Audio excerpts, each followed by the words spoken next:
Salam sejahtera Malaysia, terima kasih kerana menonton video-video dalam channel ini. Sebelum kita mula, jangan lupa untuk tekan tombol subscribe, share, like, dan komen. Let's go! Salam sejahtera dan salam perpaduan kepada semua pendengar berita panas. Hari ini di Betiran Malaysia Kini bertajuk Wacana Punggah, Bolot dan Gondol Kekayaan Negara. Berita penuh. Sejak Anwar Ibrahim menjadi PM ke-10, beberapa perkataan menonjol dan menjadi fokus pentadbiran beliau. Perkataan tersebut ialah, Punggah teringat arwah Maidin Gelap yang sering menyebut perkataan ini dalam lawaknya, Bolot dan Gondol. 3 perkataan di atas tidak sampai 2 bulan menjadi PM merupakan wacana dan bagi melakukannya ialah melalui kesempatan berada dalam kerajaan dan kepimpinan politik yang juga disebut Anwar yang bagi saya bererti kuasa. Ini adalah rasuah besar yang dilakukan pemimpin dan ahli politik ke atas negara. Mereka ini bukan sahaja memunggah kekayaan, bayangkan pembolotan mereka ini sehingga menggondol kekayaan negara selama ini. Bagaimana cara dan kaedahnya, rasanya pembaca lebih mengetahuinya. Mungkin juga semasa beliau menyertai kerajaan BN sehingga menjawat jawatan Timbalan Perdana Menteri dan Menteri Keuangan, beliau telah menyaksikan perkara ini berlaku. Tiada pemimpin sebelum ini yang baru dilantik menjadi PM tidak sampai sebulan menyuarakan isu sensitif ini. Walaupun isu rasuah ditekankan oleh PM, lalu tiada fokus kepada pemunggahan, pembolotan dan penggondolan kekayaan negara oleh ahli politik. Malah sebelum PRU 14 dan sebelum menjadi PM, Anwar menekankan isu pemunggahan kekayaan oleh ahli politik ini. Sewaktu debat perdana bersama bekas Perdana Menteri Najib Razak mengenai hala tuju dan masa depan negara, Anwar menyebut mengenainya. Saya yakin permulaan ini mesti dengan pengurusan yang lebih baik. Orang mual dengan politik sekarang ini. Dengan percaturan politik dan perebutan dan pemunggahan kekayaan dan pemimpinan. Oleh demikian, harus bawa semula keyakinan baharu untuk nyatakan bahawa politik dan pimpinan tak lain dari taklif amanah. Dan ini dengan membersihkan negara dari rot yang ada iaitu rasuah. Minta maaf. Semasa pelancaran jentera pilihan raya PRN Johor Februari 2022, Anwar juga ada berkata, Pandora Papers senarainya macam mana?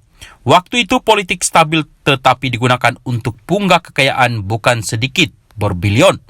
Ini juga bermakna Anwar sedang berusaha supaya wang rakyat dikembalikan oleh ahli-ahli politik yang telah mengebas duit wang berbilion ringgit. Lebih ketara lagi, pada ucapan amanat tahun baru 2023, ahli Parlimen Tambun menegaskan bahawa beliau tidak akan berkompromi dengan mana-mana pihak yang mengambil kesempatan memunggah kekayaan tanah air. Menurutnya, tugas menghentikan amalan pemunggahan kekayaan negara ini bukan bermotifkan politik kepartian ketika ramai rakyat berdepan dengan masalah keuangan. Anwar yang juga Menteri Keuangan bagaimanapun mengakui sedar bahawa usaha memutuskan perhatian kepada rakyat dan memerangi rasuah bukannya mudah. Saya mengajak saudara-saudara selesai pilihan raya, kita harus menguatkan perpaduan, bersatu itu untuk tujuan yang murni. Malaysia Deadline 31 Disember 2022. Perkara ini dapat dilihat dalam amanat khas yang disiarkan secara langsung sebelum ini. Anwar menegaskan bahawa beliau tidak akan berkompromi dengan mana-mana pihak yang mengambil kesempatan memunggah kekayaan tanah air. Menurutnya, tugas menghentikan amalan pemunggahan kekayaan negara ini bukan bermotifkan politik kepartian ketika ramai rakyat berdepan dengan masalah keuangan. Anwar bagaimanapun mengakui sedar bahawa usaha memusatkan perhatian kepada rakyat dan memerangi rasuah bukan mudah. Saya mengajak saudara-saudara selesai pilihan raya, kita harus menguatkan perpaduan, bersatu itu untuk tujuan yang murni.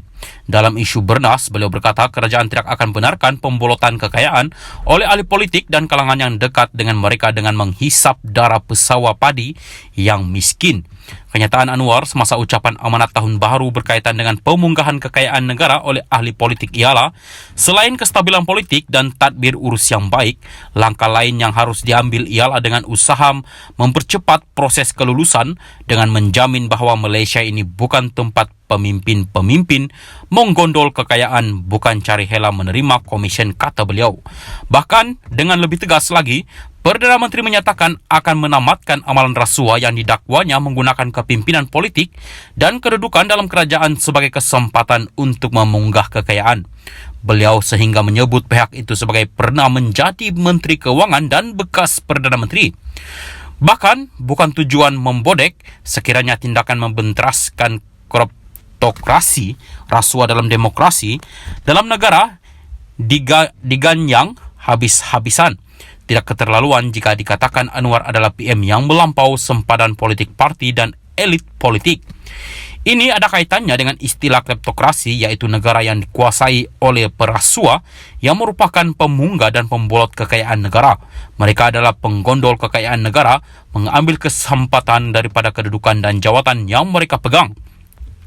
Tiada pemimpin politik yang berani membuat kenyataan seperti ini. Bahkan sehingga artikel ini ditulis, tiada pemimpin kerajaan perpaduan mahukan gabungannya membuat kenyataan susulan juga, apalagi untuk pemimpin pembangkang menyatakan sokongan di atas kenyataan Anwar yang bernada tegas itu.